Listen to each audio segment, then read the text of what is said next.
Pensa você, um investidor americano ou que está muito capitalizado em dólar. Você não quer colocar seu dinheiro no Brasil? É verdade, faz todo sentido. É o melhor momento, inclusive. Não é? E esse não seria o melhor momento para alguém que tem uma baita ideia com uma boa execução e ir atrás dessa grana para falar, cara, eu tô baratinho, me compra. Ou bota aí uma grana na minha empresa. Então, enquanto tá todo mundo olhando, nossa, que bosta, o dólar tá alto, não vou poder ir para Miami. Gente, tem que pensar rica.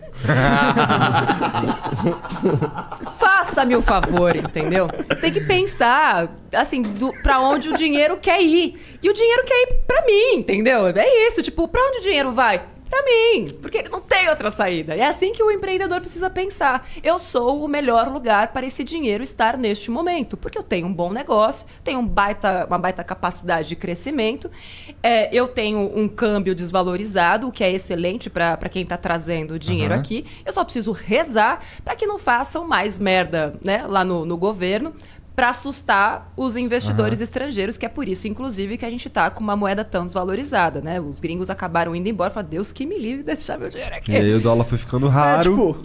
Eu quero investir, mas não dá. Os caras são um bando de retardado. Fala, o que vai acontecer nesse país? Enfim, a gente espera que melhore um pouquinho. Mas é isso. E mesmo assim, com tudo isso que está acontecendo, a gente vê um monte de empresa sendo comprada, porque os fundos internacionais, pensa que eles são como se fossem times de futebol. Eles têm lá os olheiros deles olhando e rastreando o mundo inteiro. Tipo, radares, assim. Oportunidades, onde estão. Então, meio que dane-se em que país está. E quanto maior a capacidade de crescimento, melhor. E o Brasil é um bom lugar para investidores, tanto nacionais quanto estrangeiros, investirem, por causa do volume da nossa população. Quanto maior é a sua população, maior é a sua capacidade de escalar o negócio. De escalar o negócio. Como um podcast como esse, por exemplo. Cara, tem milhões de visualizações.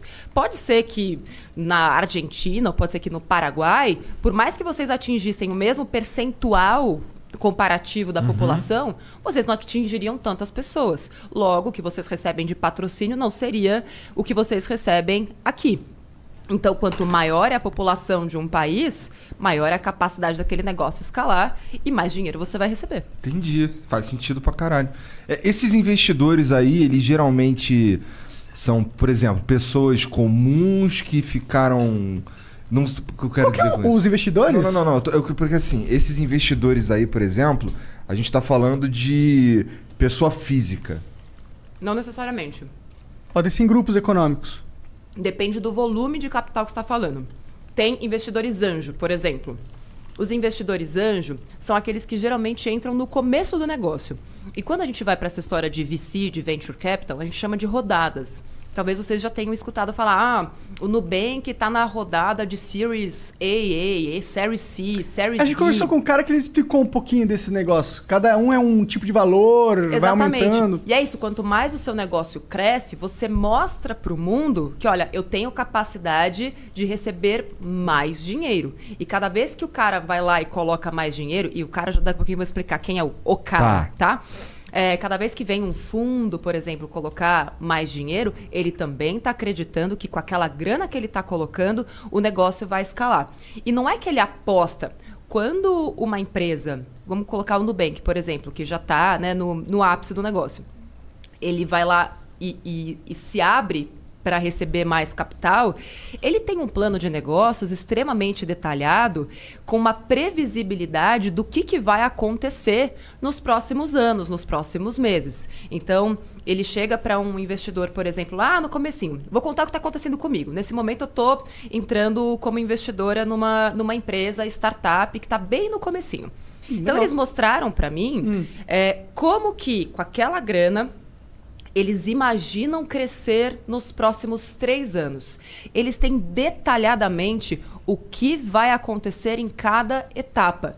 E é claro que ao longo do caminho algumas coisas podem mudar, mas é como se fosse uma hipótese. Se tudo que eles colocaram ali acontecer, então a capacidade daquele negócio de escalar daqui a 3 anos é gigantesca. Então, isso me mostra que faz sentido eu colocar o meu capital ali dentro daquela empresa. Eu falo, beleza, vamos apostar. Só que eu estou no comecinho, estou entrando bem, né, no comecinho da empresa. Quando a gente for fazer a próxima rodada, se tudo der certo, a grana que vão colocar vai ser muito maior. E aí, quando você vai para rodadas mais altas, a gente já está falando de fundos de investimentos. Então, por exemplo, tem o SoftBank, que é um dos mais conhecidos. São fundos bilionários, trilionários, muitas vezes, que estão lá com muito dinheiro e são empresas que se conectam para formar um fundo.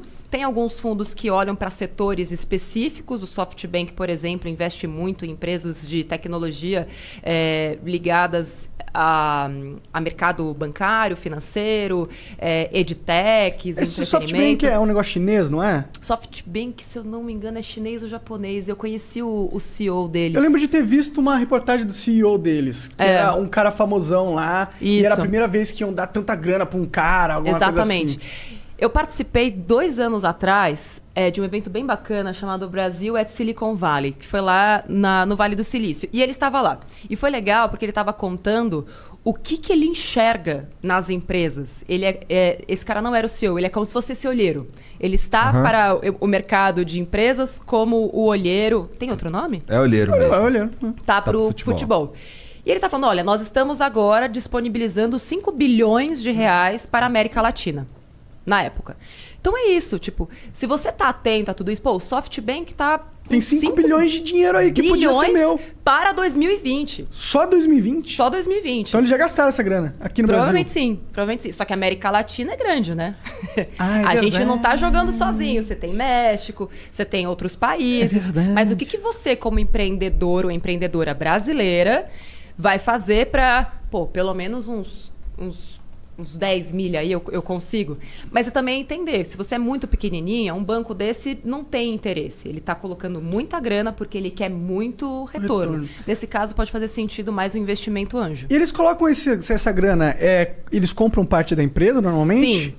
Normalmente sim, depende muito do tipo de acordo que você vai fazer. Então, por exemplo, agora é sócia dessa startup que você está... O que a gente faz?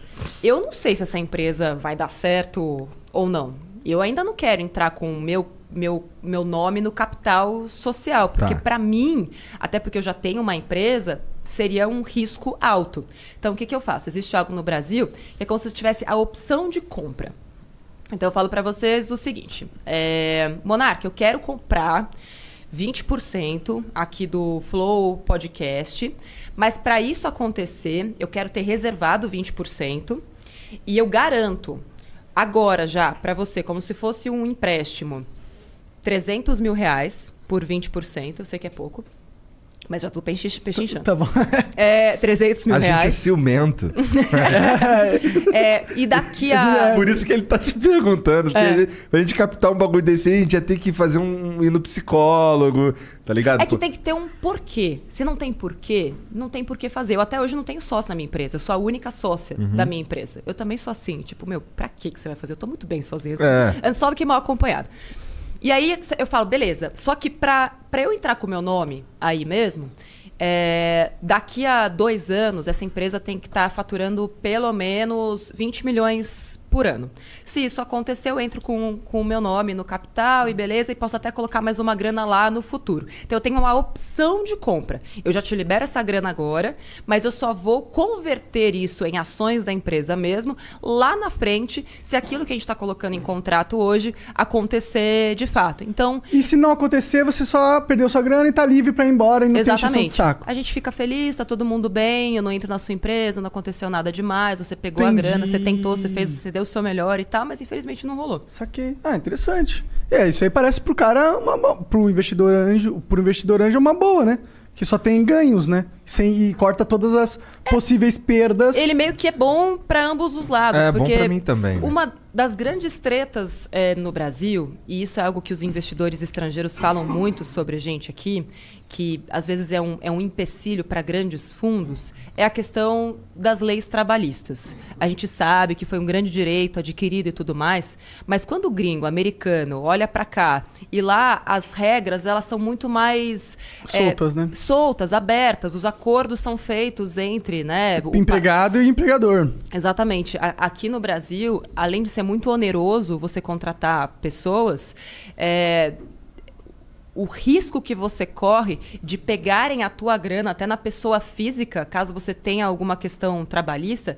E a gente sabe que tudo tem seus prós e contras, né? Enfim, a gente sabe que tem muito dono de empresa filha da puta. Infelizmente. Que explora as pessoas. Exatamente. Mas só que é um longo caminho que a gente precisa sempre ficar atento, entender, o que impede... Eu, pessoalmente, não gosto do CLT. Eu acho que a gente tá jogando um jogo... É como se a gente estivesse jogando a vida, só que o sistema operacional é o Windows 95, tá ligado? E a gente tá em 2020. Só que o nosso sistema operacional tá desatualizadaço e os caras não estão nem um pouco afim de mexer naquela porra. E aí fica falando... Eu sei que é direitos conquistados e tal, e é importante. E, porra, trabalho escravo. Tem gente... Eu vi uma notícia de uma mulher que tava 20 anos sem receber, trabalhando na casa dos caras, dos patrões, tipo, empregada, tá ligado? Trabalho escravo. Isso rola. E tem que ter lei pra proteger. E até em grandes empresas. Tem construtoras grandes que têm alguns processos por trabalho escravo. Porque paga pouco pro cara. E garante alguma coisa pra ela. Você tá no Nordeste, mão de obra barata, tal. Vou te levar pra São Paulo pra trabalhar lá. E o cara fica em condições subhumanas de trabalho. E ele, não, mas ele tava recebendo. Recebe um prato de comida, às vezes menos do que um salário mínimo, sabe? Tipo, e aí é que tá. A gente tem muito ainda pra crescer, acho que como cultura, assim, sabe? Eu acho que o problema principal... Acho que esse problema é criado por uma junção de dois fatores, que é a mentalidade de se dar bem, filha da puta, do brasileiro em geral, e o estado de pobreza que esses caras que são contratados se encontram. Então o cara, ele tá muito fudido. Sim. Ele tá muito fudido. Então ele meio que vai ali e ele recebe em esperança, sabe?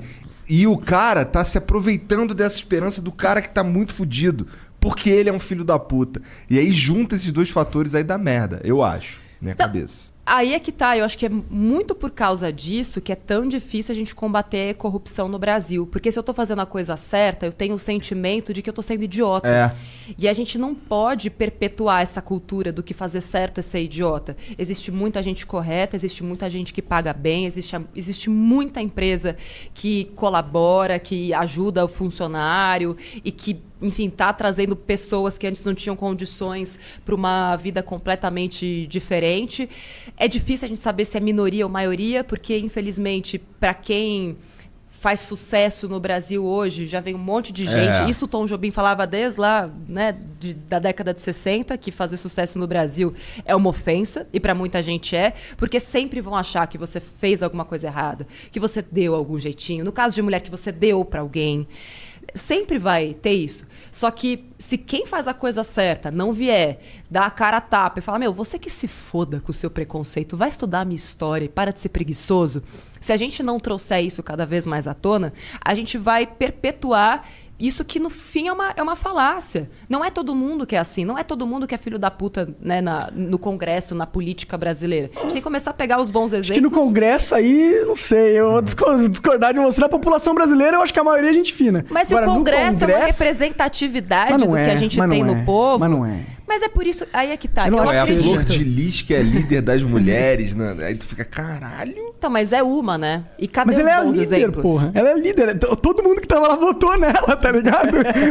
Eu sei que é difícil. É difícil. É que eu sou uma otimista nesse caso. Eu sou realista, sei que tá uma bosta. Mas eu sou otimista a ponto de pensar que muito em breve vai haver uma renovação. Até porque estão todos bem idosos, né? Vamos lembrar. E que existe uma coisa natural na vida que é... a morte. Exato, foi você que falou. Mas eu não sei, eu